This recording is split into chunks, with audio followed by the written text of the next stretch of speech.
بسم اللہ الرحمن الرحیم۔ السلام علیکم دوستو، دنیا بھر کی خبروں میں آج آپ سنیں گے، لیکن اس سے پہلے اگر ہو سکے تو لائک اور سبسکرائب کا بٹن ضرور دبا لیں۔ شکریہ۔ برطانوی حکومت نے سخت وارننگ جاری کی ہے کہ جنگ بندی نہ ہوئی تو اسرائیل کو نتائج بھگتنا ہوں گے۔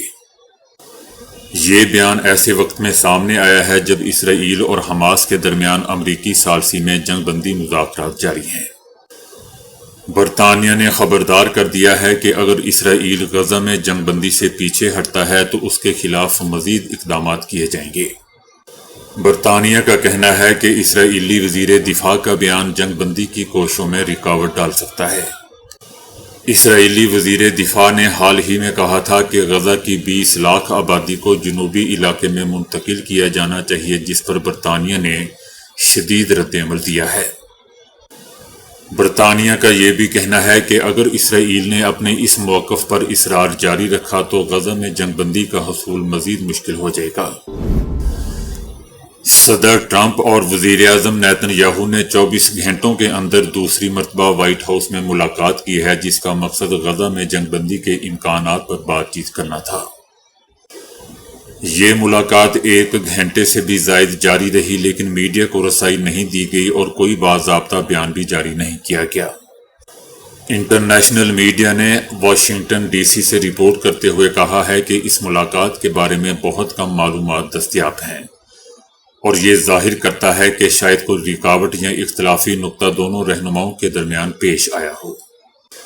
انٹرنیشنل میڈیا کا کہنا ہے کہ اگرچہ پچھلے دن دونوں رہنماؤں نے مثبت بیانات دیے تھے، لیکن اس خفیہ ملاقات کی نوعیت اور تفصیلات کا نہ آنا ظاہر کر رہا ہے کہ حالات اتنے سادہ بھی نہیں ہیں۔ ادھر غزہ میں اسرائیلی حملوں میں مزید 95 فلسطینی شہید ہو چکے ہیں، جس سے صورتحال مزید نازک ہوتی جا رہی ہے۔ بھارتی عسکری قیادت آپریشن سندور کی ناکامی کے حوالے سے دوستوں تضاد کا شکار ہے۔ چائنا کے کردار کے حوالے سے بھارتی چیف آف ڈیفنس اسٹاف اور ڈپٹی آرمی چیف کے بیانات میں بھی تضادات پائے جاتے ہیں۔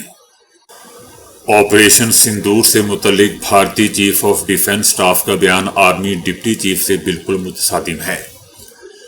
جنرل چوہان کا کہنا ہے کہ چائنا کی پاکستان کی حمایت کی وضاحت کرنا بہت مشکل ہے۔ بھارتی army deputy chief lieutenant general Rahul R Singh نے کہا تھا کہ چائنا ہندوستانی فوج تعیناتی کے بارے میں پاکستان کو لائیو اپڈیٹس دے رہا تھا۔ 87 گھنٹے کی لڑائی سے سب سے بڑا سبق یہ ہے کہ ایک سرحدی بھارت کے کم از کم 3 مخالف تھے اور پاکستان کو چائنا سے براہ راست معلومات مل رہی تھی، ایسا دوستو بھارتی army deputy chief lieutenant general Rahul R Singh کا کہنا تھا۔ بھارتی ڈپٹی آرمی چیف کا یہ بھی کہنا تھا کہ ڈی جی ایم او کی سطح پر رابطے کے دوران پاکستان کو پتا تھا کہ ہمارا کون سا اہم ویکٹر کارروائی کے لیے تیار تھا، جبکہ بھارتی سی ڈی ایس کا کہنا ہے کہ اگرچہ پاکستان نے چینی کمرشل سیٹلائٹ کا فائدہ اٹھایا ہے، لیکن ریئل ٹائم ٹارگیٹنگ کا کوئی ثبوت نہیں ملا ہے۔ بھارتی چیف آف ڈیفنس اسٹاف کے مطابق جو کچھ پاکستان کو دستیاب تھا وہ تجارتی سیٹلائٹ تصویریں تھیں، نہ کہ کوئی فعال براہ راست چینی فوجی امداد۔ پاکستان اپنے زیادہ تر ہتھیار چائنا سے درآمد کرتا ہے۔ چائنا اصل ساز و سامان والی بہت سی ذمہ داریاں ہوتی ہیں، اس لیے وہاں ایسے لوگ ہوں گے جو اپنی ذمہ داریوں کو پورا کرنے کی کوشش کریں گے اور وہ وہاں موجود ہوں گے۔ یہ متضاد بیانات دوستوں واضح کرتے ہیں کہ بھارت جھوٹا بیانیہ بنانے کی کوشش کر کے اپنی شکست کی بے عزتی کو چھپانے کی کوشش کر رہا ہے، اور اس میں کوئی شک نہیں ہے۔ امریکہ نے بھارت کی جانب سے پاک بھارت جنگ بندی میں امریکی کردار سے انکار کو جھوٹا اور گمراہ کن قرار دے دیا ہے۔ امریکہ کا کہنا ہے کہ بعض بیانات خود ہی اپنی حقیقت ظاہر کر دیتے ہیں اور جدید دور میں سچ جاننے کے لیے کسی ایک تبصرے پر انحصار نہیں کیا جاتا۔ بعض آراء غلط ہوتی ہیں اور صدر ٹرمپ نے اس مسئلے کو کافی واضح کر دیا ہے۔ امریکہ کا کہنا ہے کہ امریکی نائب صدر جے ڈی وینس بھی پاک بھارت مذاکرات میں شامل تھے اور ان کا کردار تسلیم کیا جانا چاہیے۔ یہ بیان دوستو ایسے وقت میں سامنے آیا ہے جب بھارتی حکومت مسلسل یہ دعویٰ کر رہی ہے کہ پاکستان اور بھارت کے درمیان حالیہ جنگ بندی میں امریکہ کا کوئی کردار سرے سے ہے ہی نہیں۔ یاد رہے دوستو کہ امریکی صدر ٹرمپ نے متعدد بار جنگ بندی کا صحرا اپنے سر لینے کی دعویٰ کیا ہے اور اسی کردار پر انہیں نوبل امن انعام کے لیے بھی نامزد کیا گیا ہے۔ صدر ٹرمپ نے روس کے صدر پیوٹن پر سخت تنقید کرتے ہوئے یوکرین کے لیے امریکی دفاعی ہتھیاروں کی نئی کھیپ کی منظوری دے دی ہے۔ ٹرمپ نے اشارہ دیا ہے کہ وہ روس کے خلاف مزید سخت اقتصادی پابندیوں پر بھی غور کر رہے ہیں۔ صدر ٹرمپ نے روس یوکرین جنگ میں ہونے والی انسانی جانوں کے نقصان پر گہری تشویش کا بھی اظہار کیا ہے۔ صدر ٹرمپ کا کہنا تھا کہ میں صدر پیوٹن سے خوش نہیں ہوں کیونکہ روسی اور یوکرینی فوجی ہزاروں کی تعداد میں مارے جا رہے ہیں اور روسی صدر کی جانب سے بہت خوش اخلاقی دکھائی جاتی ہے لیکن وہ صرف دکھاوے پر مبنی ہوتی ہے۔ صدر ٹرمپ نے روس کے خلاف سینٹ میں زیر غور ایک سخت پابندیوں کے بل کی حمایت کا اشارہ دیتے ہوئے کہا ہے کہ میں اس بل پر سنجیدگی سے غور کر رہا ہوں۔ اس بل کے تحت روس سے تیل، گیس، یورینیم اور دیگر مصنوعات خریدنے والے ممالک پر 500% اضافی محصولات یعنی ٹیکس عائد کیے جائیں گے۔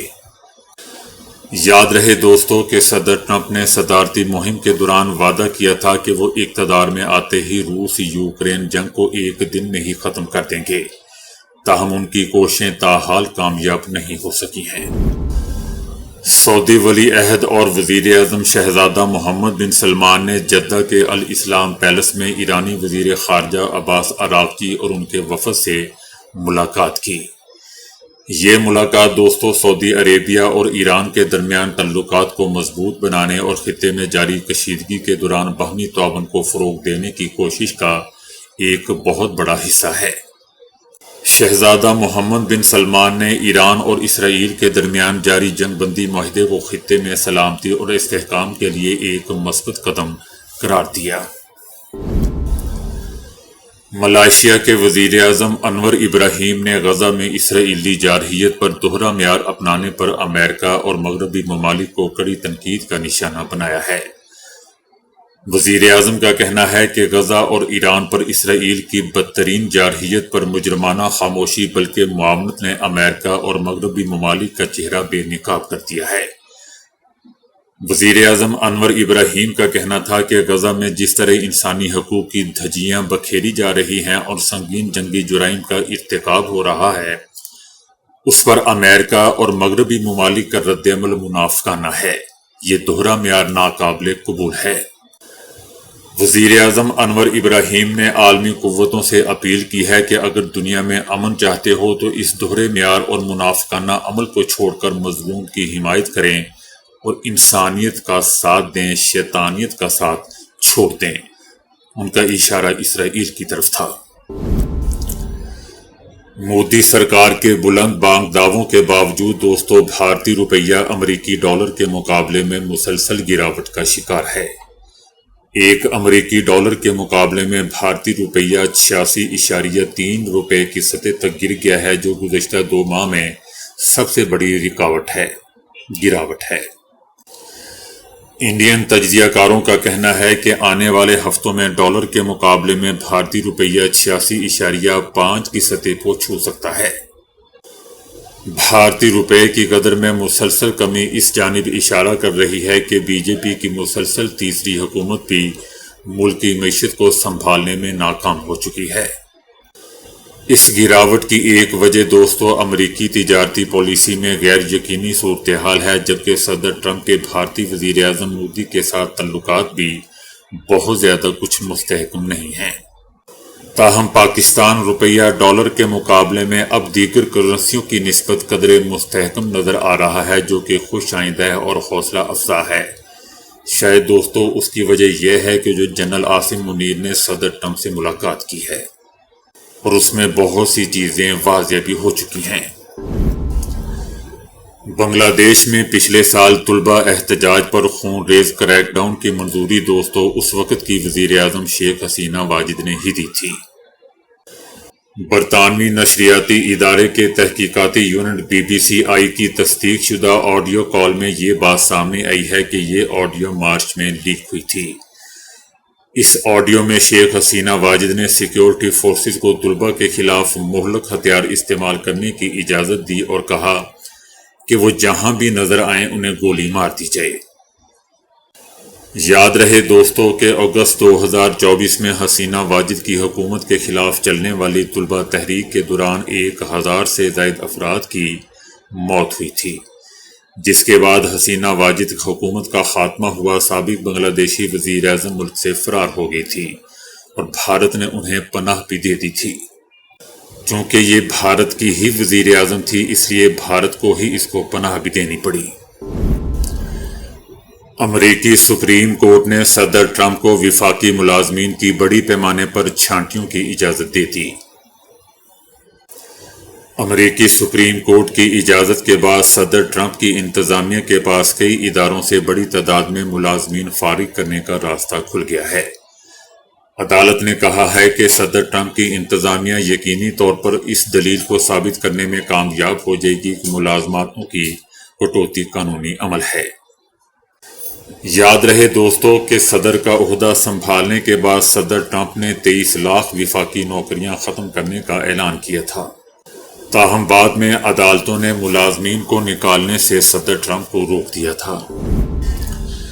بھیانک جنگی جرائم کا ایک ایسا ملزم دوستو کہ جو بین الاقوامی عدالت انصاف کو انتہائی مطلوب ہے، اپنے جرائم کے ارتکاب کے لیے سب سے زیادہ ہتھیار فراہم کرنے والے شخص کو نوبیل امن انعام کے لیے نامزد کر رہا ہے۔ یہ الفاظ غاصب اسرائیلی وزیر اعظم نیتن یاہو کی جانب سے انتہا پسند امریکی صدر ٹرمپ کو نوبیل پیس پرائز کے لیے نامزد کیے جانے پر تبصرہ کرتے ہوئے یورپی یونین نے کہے ہیں۔ یورپی یونین کا کہنا ہے کہ یہ وہی شخص ہے کہ جس کی ہمہ جہت مدد سے نیتن یاہو دوسری جنگ عظیم کے بعد خطے کی سب سے بڑی نسل کشی میں مصروف ہے۔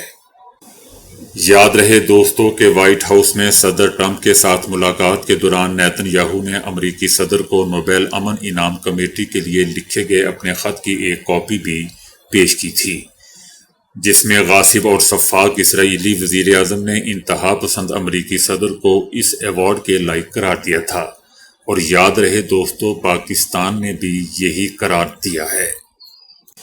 اس نوبیل انعام والے نے بھرپور سیاسی، مالی اور اسلحہ جاتی حمایت کے ساتھ غزہ کی پٹی میں جاری اسرائیلی جنگی جرائم میں شہید ہونے والے عام فلسطینی شہریوں کی تعداد 57,000 سے تجاوز کر چکی ہے، جن میں زیادہ تر خواتین اور بچے شامل ہیں، جبکہ اس کو نوبیل انعام کے لیے دوستو نامزد کیا جا رہا ہے۔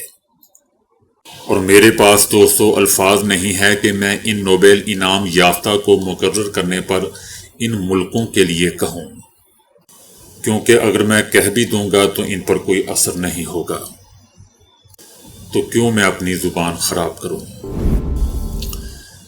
ضلع میر پور خاص میں بے نظیر انکم سپورٹ پروگرام سے فائدہ اٹھانے والے سرکاری ملازمین کی بیکمات کی فہرست دوستو سامنے آ گئی۔ فائدہ اٹھانے والے محکمہ تعلیم کے گریڈ 1 سے 18 تک کے ملازمین اور افسران کی بیکمات شامل تھیں۔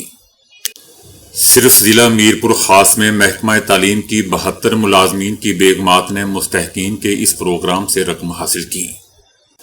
ڈسٹرکٹ ایجوکیشن آفیسر کا کہنا ہے کہ BISP یعنی اس پروگرام سے فائدہ حاصل کرنے والے ملازمین کی تنخواہوں سے کٹوتی کی جائے گی اور مکمل رقم جلد ہی BISP کو واپس کر دی جائے گی۔ دوستو یہ ان لوگوں کا کہنا ہے جو خود چور ہیں۔ کیا آپ کو یقین ہے کہ ان کی تنخواہوں سے کٹوتی ہوگی اور مکمل رقم واپس کر دی جائے گی؟ سوال ہی پیدا نہیں ہوتا۔ جی ہاں، کیا پیدا نہیں ہوتا؟ سوال ہی پیدا نہیں ہوتا۔ یہ چور قسم کے لوگ ہیں، ان سے ہم ایسی توقع کر ہی نہیں سکتے۔